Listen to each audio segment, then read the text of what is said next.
नमस्कार दोस्तों। आज जो कहानी मैं आप लोगों के लिए लेकर आई हूँ उसका नाम है प्रतिशोध और इसे लिखा है मुंशी प्रेमचंद ने। माया अपने तिमंजिले मकान की छत पर खड़ी सड़क की ओर उद्विग्न और अधीर आंखों से ताक रही थी और सोच रही थी वो अब तक आए क्यों नहीं। कहाँ देर लगाई, इसी गाड़ी से आने को लिखा था। गाड़ी तो आ गई होगी, स्टेशन से मुसाफिर चले आ रहे हैं। इस वक्त तो कोई दूसरी गाड़ी नहीं आती। शायद असबाब वगैरह रखने में देर हुई। यार दोस्त स्टेशन पर बधाई देने के लिए पहुंच गए हों, उनसे फुर्सत मिलेगी तब घर की सुध आएगी। उनकी जगह मैं होती तो सीधे घर आती, दोस्तों से कह देती जनाब इस वक्त मुझे माफ़ कीजिए, फिर मिलिएगा। मगर दोस्तों में तो उनकी जान बसती है। मिस्टर व्यास लखनऊ के नौजवान मगर अत्यंत प्रतिष्ठित बैरिस्टरों में है। 3 महीने से वो एक राजनीतिक मुकदमे की पैरवी करने के लिए सरकार की ओर से लाहौर गए हुए हैं। उन्होंने माया को लिखा था, जीत हो गई, 1 तारीख को मैं शाम की मेल में ज़रूर पहुंचूंगा। आज वही शाम है। माया ने आज सारा दिन तैयारियों में बिताया। सारा मकान धुलवाया, कमरों की सजावट के सामान साफ कराए, मोटर धुलवाई। ये 3 महीने उसने तपस्या के काटे थे, मगर अब तक मिस्टर व्यास नहीं आए। उसकी छोटी बच्ची तिलोत्तमा आकर उसके पैरों में चिमट गई और बोली, अम्मा बाबूजी कब आएंगे। माया ने उसे गोद में उठा लिया और चूम कर बोली, आते ही होंगे बेटी, गाड़ी तो कब की आ गई। तिलोत्तमा बोली, मेरे लिए अच्छी गुड़िया लाते होंगे। माया ने कुछ जवाब न दिया। इंतज़ार अब गुस्से में बदलता जाता था। वो सोच रही थी जिस तरह मुझे हजरत परेशान कर रहे हैं उसी तरह मैं भी उनको परेशान करूंगी। घंटे भर तक बोलूंगी ही नहीं। आकर स्टेशन पर बैठे हुए हैं, जलाने में उन्हें मज़ा आता है। ये उनकी पुरानी आदत है। दिल का क्या करूं। नहीं, जी तो चाहता यही है कि जैसे वो मुझसे बेरुखी दिखलाते हैं उसी तरह मैं भी उनकी बात ना पूछूं। यकायक एक नौकर ने ऊपर आकर कहा, बहू जी लाहौर से ये तार आया है। माया अंदर ही अंदर जल उठी। उसे ऐसा मालूम हुआ कि जैसे बड़े जोर की हरारत हो गई हो। बरबस ख्याल आया, सिवाय इसके और क्या लिखा होगा कि इस गाड़ी से ना आ सकूंगा। तार दे देना कौन मुश्किल है। मैं भी क्यों ना तार दे दूं कि मैं 1 महीने के लिए मायके जा रही हूँ। नौकर से कहा, तार ले जाकर कमरे में मेज पर रख दो। मगर फिर कुछ सोचकर उसने लिफाफा ले लिया और खोला ही था कि कागज हाथ से छूटकर गिर पड़ा। लिखा था, मिस्टर व्यास को आज 10 बजे रात किसी बदमाश ने कत्ल कर दिया। कई महीने बीत गए मगर खूनी का अब तक पता नहीं चला। खुफिया पुलिस के अनुभवी लोग उसका सुराग लगाने की फिक्र में परेशान हैं। खूनी को गिरफ्तार करा देने वाले को 20,000 रुपये इनाम दिए जाने का ऐलान कर दिया गया है, मगर कोई नतीजा नहीं। जिस होटल में मिस्टर व्यास ठहरे थे उसी में 1 महीने से माया ठहरी हुई है। उस कमरे में उसे प्यार सा हो गया है। उसकी सूरत इतनी बदल गई है कि अब उसे पहचानना मुश्किल है, मगर उसके चेहरे पर बेकसी या दर्द का पीलापन नहीं, क्रोध की गर्मी दिखाई पड़ती है। उसके नशीली आंखों में अब खून की प्यास है और प्रतिशोध की लपट। उसके शरीर का एक एक कण प्रतिशोध की आग से जला जा रहा है। अब यही उसके जीवन का ध्येय, यही उसकी सबसे बड़ी अभिलाषा है। उसके प्रेम की सारी निधि अब यही प्रतिशोध का आवेग है। जिस पापी ने उसके जीवन का सर्वनाश कर दिया उसे अपने सामने तड़पते देखकर ही उसकी आंखें ठंडी होंगी। खुफिया पुलिस भय और लोभ, जांच और पड़ताल से काम ले रही है, मगर माया ने अपने लक्ष्य पर पहुंचने के लिए एक दूसरा ही रास्ता अपनाया है। मिस्टर व्यास को प्रेत विद्या से लगाव था। उनकी संगति में माया ने कुछ आरंभिक अभ्यास किया था। उस वक्त उसके लिए ये एक मनोरंजन था, मगर अब यही उसके जीवन का संबल था। वो रोजाना तिलोत्तमा पर अमल करती और रोज ब रोज अभ्यास बढ़ाती जाती थी। वो उस दिन का इंतजार कर रही थी जब अपने पति की आत्मा को बुलाकर उससे खूनी का सुराग लगा सकेगी। वो बड़ी लगन से, बड़ी एकाग्र चित्तता से अपने काम में व्यस्त थी। रात के 10 बज गए थे। माया ने कमरे को अंधेरा कर दिया था और तिलोत्तमा पर अभ्यास कर रही थी। यकायक उसे ऐसा मालूम हुआ कि कमरे में कोई दिव्य व्यक्तित्व आया।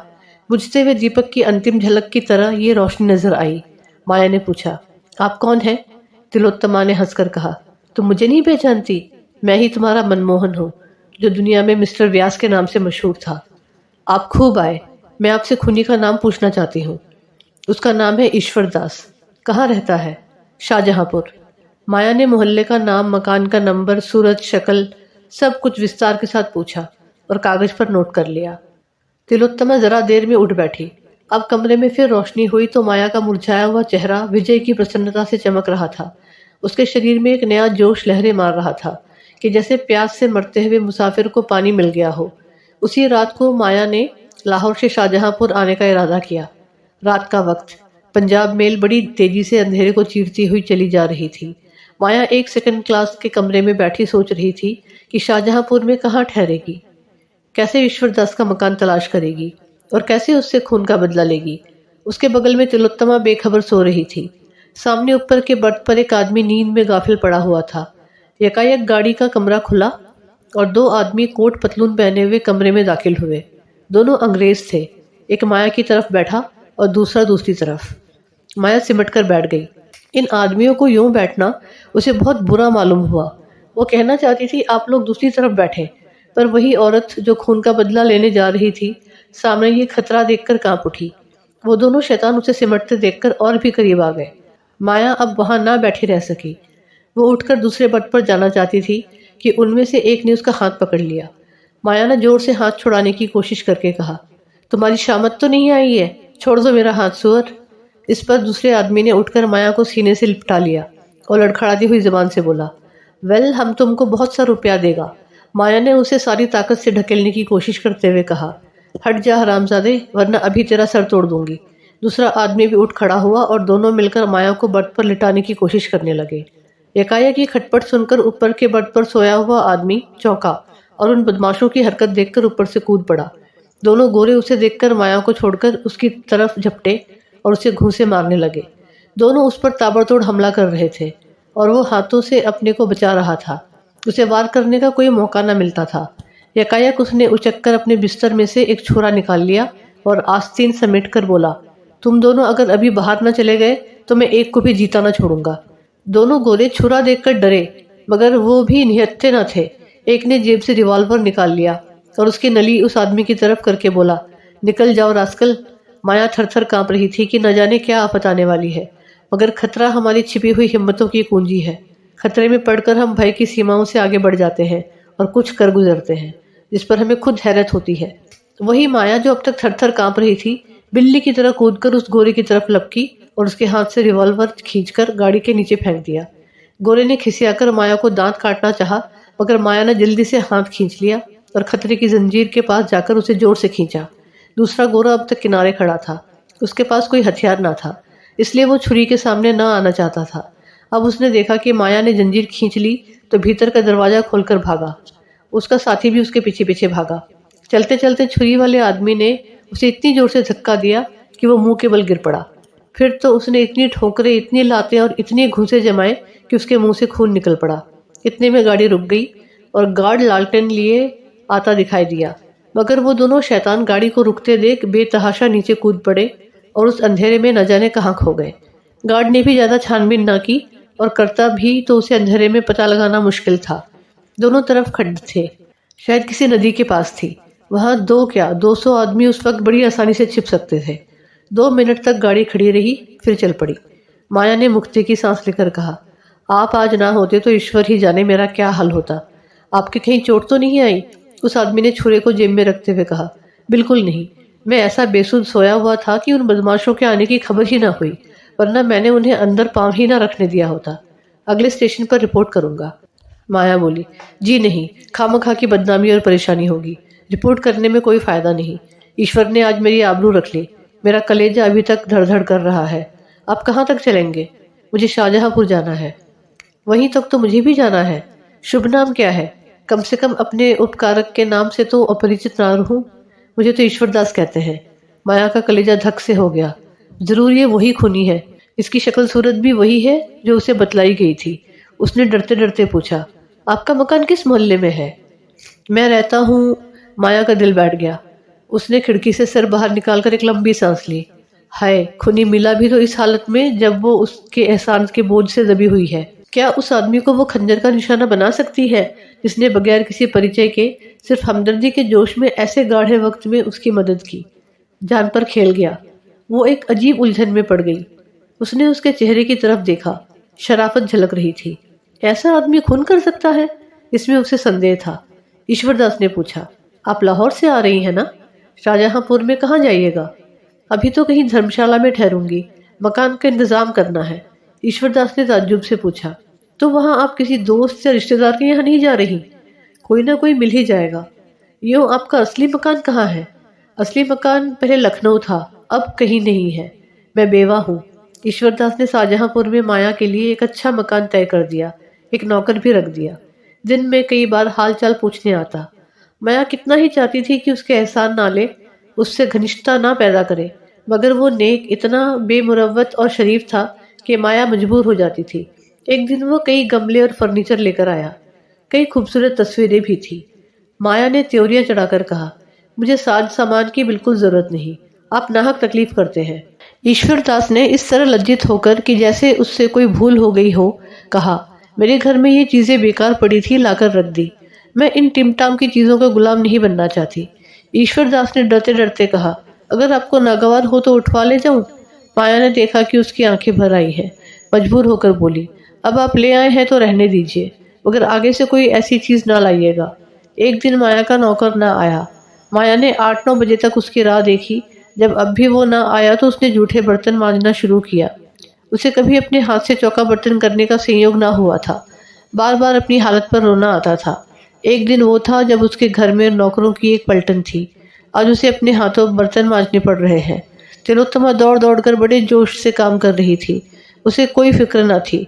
अपने हाथों से काम करने का, अपने को उपयोगी साबित करने का ऐसा अच्छा मौका पाकर उसकी खुशी की सीमा न थी।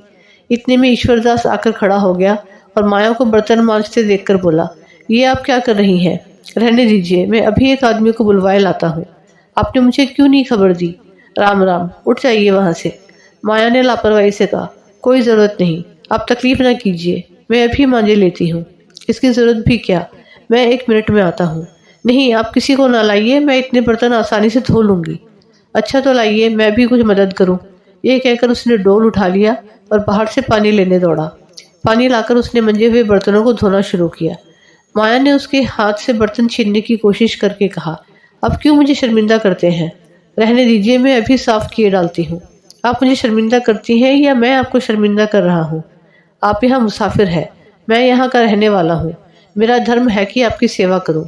आपने एक ज्यादती तो ये की कि मुझे जरा भी खबर ना दी। अब दूसरी ज्यादती ये कर रही है। मैं इसे बर्दाश्त नहीं कर सकता। ईश्वरदास ने जरा देर में सारे बर्तन साफ करके रख दिए। ऐसा मालूम होता था कि वो ऐसे कामों का आदी है।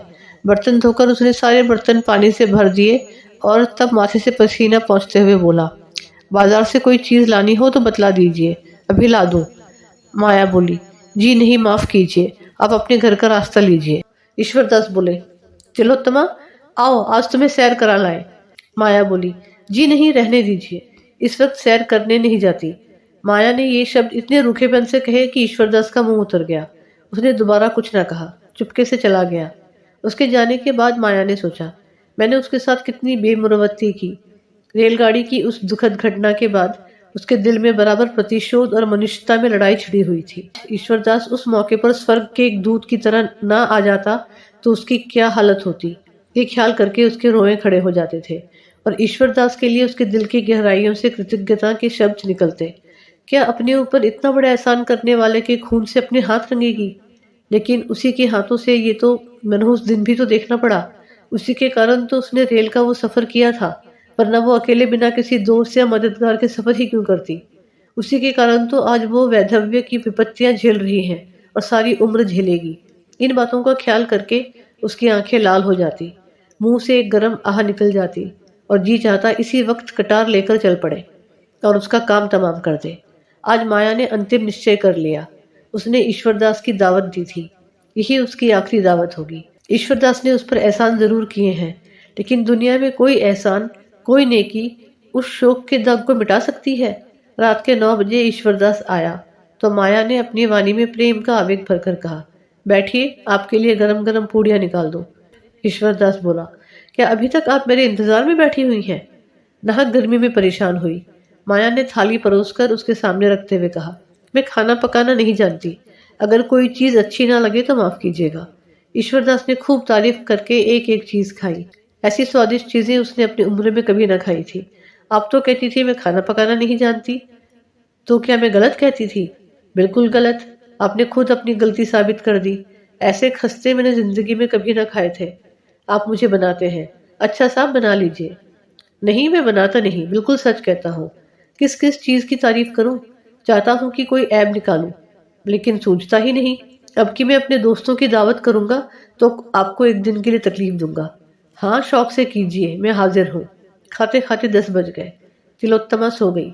गली में भी सन्नाटा हो गया। ईश्वरदास चलने को तैयार हुआ तो माया बोली, क्या आप चले जाएंगे? क्यों ना आज यहीं सो रहिए। मुझे कुछ डर लग रहा है। अब बाहर के कमरे में सो रहिएगा, मैं अंदर आंगन में सो रहूंगी। ईश्वरदास ने क्षण भर सोचकर कहा, अच्छी बात है। आपने पहले कभी न कहा कि आपको इस घर में डर लगता है, वरना मैं किसी भरोसे की बुढ़ी औरत को रात को सोने के लिए ठीक कर देता। ईश्वरदास ने कमरे में आसन जमाया। माया अंदर खाना खाने गई, लेकिन आज उसके गले के नीचे एक कौर भी न उतर सका। उसका दिल जोर जोर से धड़क रहा था। दिल पर एक डर सा छाया हुआ था। ईश्वरदास कहीं जाग पड़ा तो उसे उस वक्त कितनी शर्मिंदगी होगी। माया ने कटार को खूब तेज कर रखा था। आज दिन भर उसे हाथ में लेकर अभ्यास किया। वो इस तरह वार करेगी कि खाली ही न जाए। अगर ईश्वरदास जाग ही पड़ा तो जानलेवा घाव लगेगा। अब आधी रात हो गई और ईश्वरदास के खर्राटों की आवाजें कानों में आने लगी तो माया कटार लेकर उठी, पर उसका सारा शरीर कांप रहा था।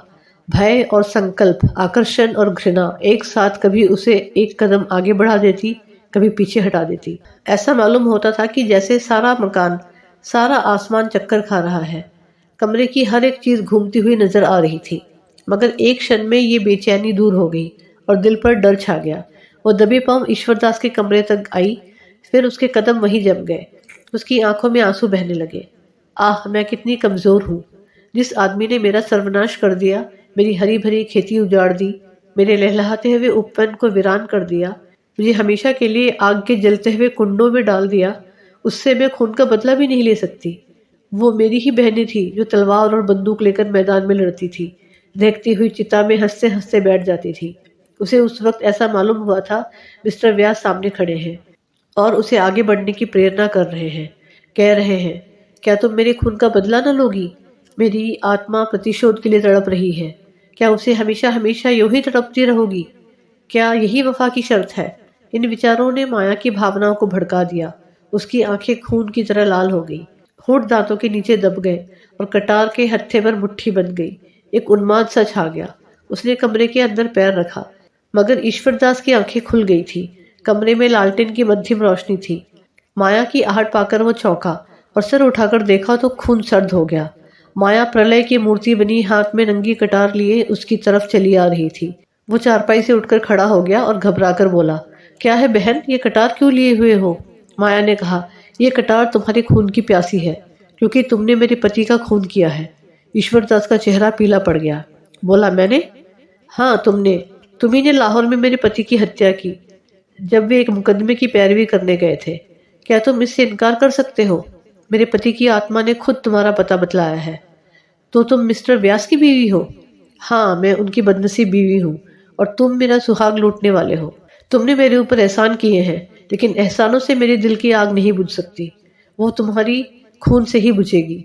ईश्वरदास ने माया की और याचना भरी आंखों से देखकर कहा, अगर आपका यही फैसला है तो लीजिए, ये सर हाजिर है। अगर मेरे खून से आपके दिल की आग बुझ जाए तो मैं खुद उसे आपके कदमों में गिरा दूंगा।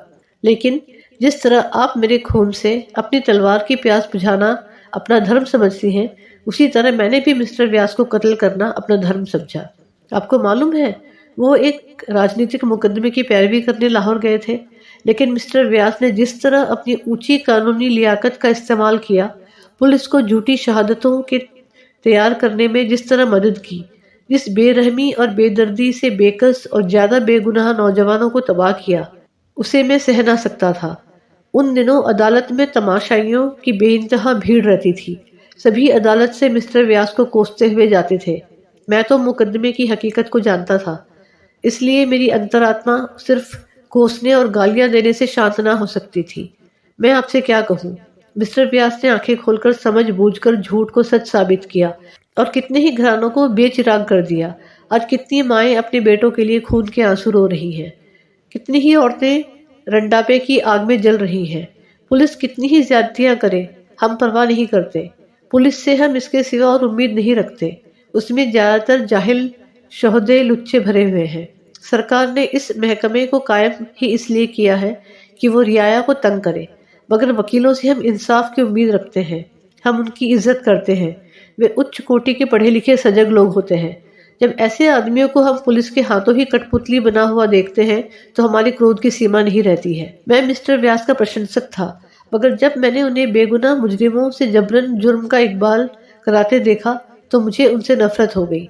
गरीब मुस्लिम रात दिन भर उल्टे लटकाए जाते थे, सिर्फ इसलिए कि वो अपना जुर्म, जो उन्होंने कभी किया ही नहीं, इकबाल कर ले। उनके नाक में लाल मिर्च का धुआं डाला जाता था। मिस्टर व्यास ये सारी ज्यादतियां सिर्फ अपनी आंखों से देखते ही नहीं थे, बल्कि उन्हीं के इशारे पर वो की जाती थी। माया के चेहरे की कठोरता जाती रही, उसकी जगह जायज गुस्से की गर्मी पैदा हुई। बोली, इसका आपके पास कोई सबूत है कि उन्होंने मुजरिमों पर ऐसी सख्तियां की? ये सारी बातें आमतौर पर मशहूर थी, लाहौर का बच्चा बच्चा जानता है। मैंने खुद अपनी आंखों से देखी, इसके सिवा मैं और क्या सबूत दे सकता हूँ? उन बेचारों का बस इतना कसूर था कि वो हिंदुस्तान के सच्चे दोस्त थे।